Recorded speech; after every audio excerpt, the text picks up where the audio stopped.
Bonjour à tous, j'espère que vous allez bien. On se retrouve aujourd'hui pour un update lecture. J'ai quelques livres à vous présenter, que ce soit niveau papier ou aussi je crois niveau e-book. On commence tout de suite avec A Crown of Wishes de Roshani Ghoshchi. Je sais pas si je prononce bien.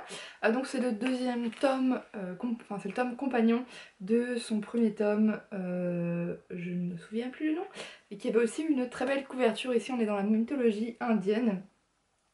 Et on va suivre une jeune femme et un jeune homme. Donc elle c'est la princesse, c'est le joyau de Bharata. Et elle a été enlevée par un royaume ennemi. Mais on va dire que cet enlèvement a un petit peu été orchestré par le souverain de son peuple.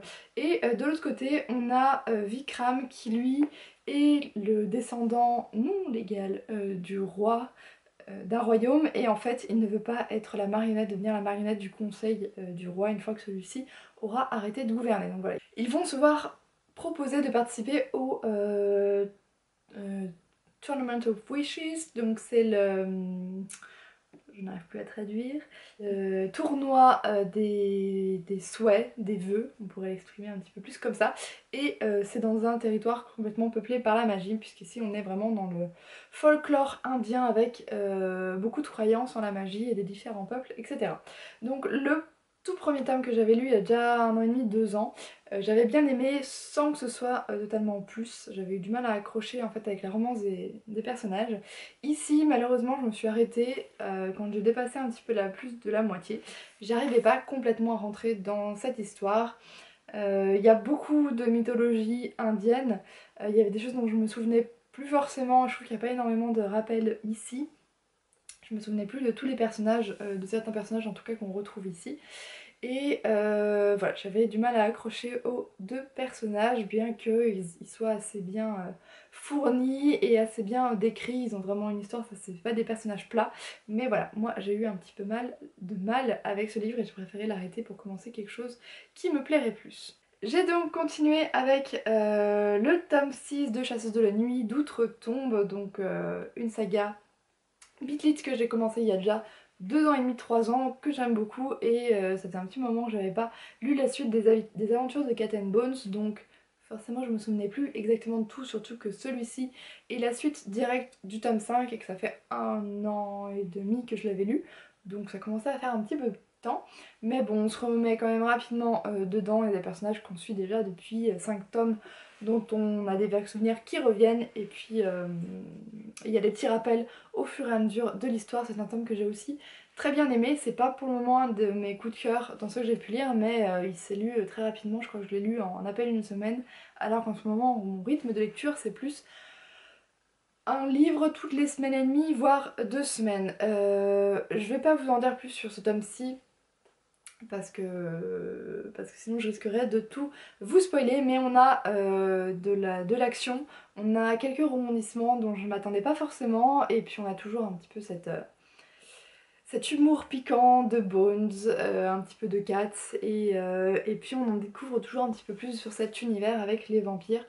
Euh, on, on apprend un petit peu plus sur eux, sur tous les autres personnages surnaturels qui peuplent les différents romans, dont je vous dis pas plus parce que c'est pareil, c'est mieux de les découvrir au fur et à mesure.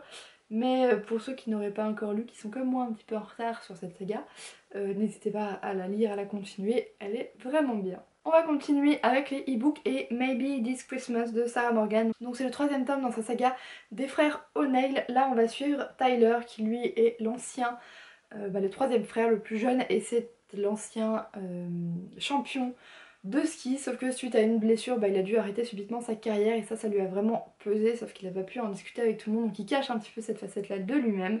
Et de l'autre côté, on a Brenna qui, elle, a un gros crush sur Tyler depuis qu'ils sont enfants, sauf que lui, il la voit plutôt comme une petite sœur, puisqu'ils ont passé énormément de temps enfants ensemble.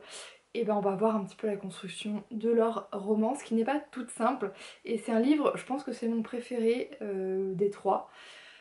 On retourne en hiver, ça c'est bien, à Crystal, donc qui est le resort des O'Neill, qui est aux États-Unis, perdu dans la montagne, dans la nature.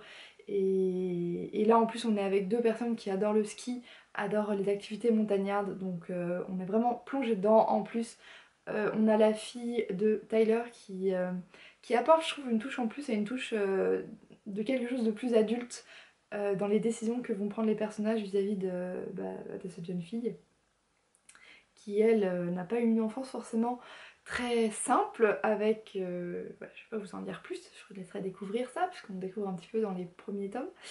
Mais j'ai été touchée par les deux personnages, par les rebondissements. On sait qu'il y a des choses qui vont arriver, mais on ne s'attend pas forcément à tout, à toutes les révélations qu'il peut y avoir. Je trouve que c'est un tome vraiment beaucoup, qui porte énormément en émotion.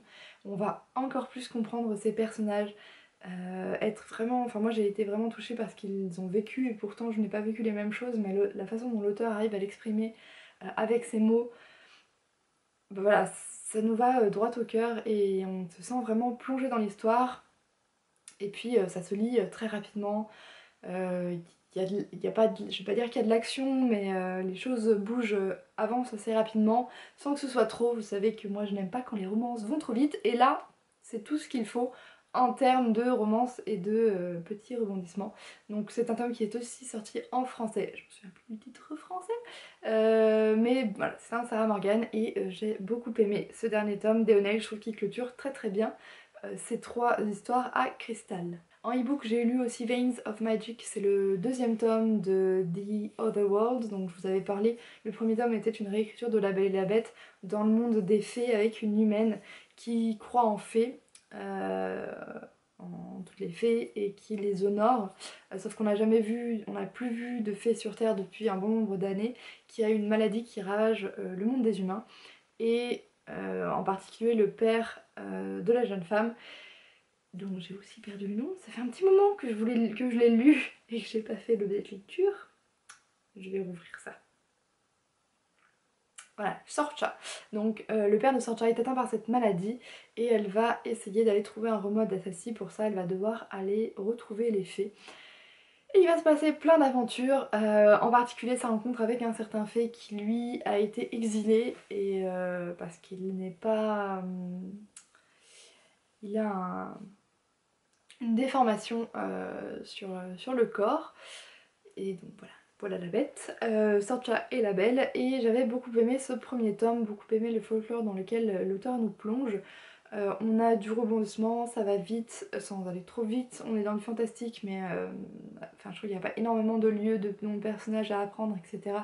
On se plonge rapidement dedans, et pourtant, moi vous savez qu'en ce moment j'ai moins le temps de lire, donc quand il y a trop de personnages, de lieux, de termes à retenir, et que je n'ai le temps de me plonger dans un livre qu'une demi-heure par jour, souvent ça le fait pas avec moi, parce que j'ai pas le temps. Je me souviens plus, j'ai pas assez le temps de me plonger dedans, surtout au départ. Donc là-dessus, rien à dire. J'avais bien aimé ce premier tome qui se termine en plus avec un petit cliffhanger plutôt pas mal, et du coup j'ai lu la suite. Et là j'étais un peu plus sceptique, donc c'est un diptyque. Ensuite il y aura d'autres tomes, mais plutôt des tomes compagnons sur d'autres personnages. J'ai bien aimé le début, mais ensuite j'ai trouvé que c'était un peu trop rapide sur certaines choses. On perdait un peu la notion du temps, on savait plus si le temps avançait très vite, plutôt lentement. Et voilà, ça m'a un peu perdu. Il y a eu des sortes de rebondissements, mais pas trop. Des choses qu'on voit peut-être trop venir et qui vont parfois aussi trop vite. Il y a des fois j'aurais bien aimé que Sancha elle conserve un petit peu sa colère et qu'elle la fasse ressortir, et là elle pardonne trop vite. Et c'est un petit peu dommage. Je termine cette update lecture avec The Empress de A.J. Kincaid, donc c'est le deuxième tome de The Diabolique et ce ne sera pas le dernier, il y en a encore un derrière qui va être écrit, qui sortira en octobre prochain en anglais. Le premier tome avait été traduit, mais je me souviens plus dans quelles éditions, je vous noterai ça en barre d'infos. Le second tome, je ne crois pas qu'il soit encore sorti en français. Donc là on est dans du sci-fi dans le premier tome, c'est une jeune femme. Enfin, on est dans un monde gouverné, un l'espace gouverné par un empereur qui maîtrise un ensemble de machines. Les sciences ont été bannies depuis des siècles au vu de la religion de Living Cosmos qui empêche donc d'apprendre les sciences. On a le père de Sidiona qui lui défie un petit peu l'empereur parce qu'il essaye d'apprendre un petit peu plus les sciences. Il y a quelques années, il y avait des diaboliques qui avaient été créés, donc c'était des sortes de robots, enfin des personnes qui ont été conçues avec de l'ADN et qui ont été élevées dans le but de servir une seule personne et de la défendre contre toute attaque potentielle extérieure. Sauf que les gens se sont rendus compte que les diaboliques pouvaient s'étaient mis à tuer un peu trop de personnes, puisque dès qu'il y avait un minuscule